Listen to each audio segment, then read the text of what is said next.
زمونږ د بونیر د اشاعت توحید و سنت امیر مولوی صاحب چې هغه وفات شوی شهید شوی او ناظم اعلی چې هغه هم شهید شوی دواړه نو د هغوی په ځای باندې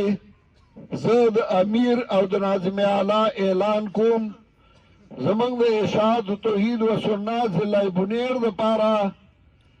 امیر چې هغه د قرآن او سنت خدمت به کوي د بونیر د خلکو منځ کې به اصلاح کوي د امن دپاره به دعوت چلی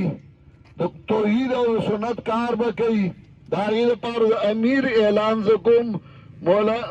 مولوي فضل وهاب صاحب چې دلته موجود دی او د ناظم اعلی دپاره زه د مولوي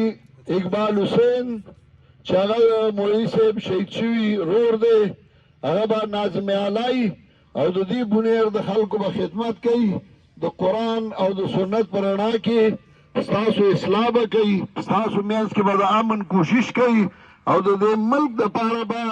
د امن او د سلامتیا دپاره تګ و دو کوي الله دې دوی له توفیق او طاقت ورکړي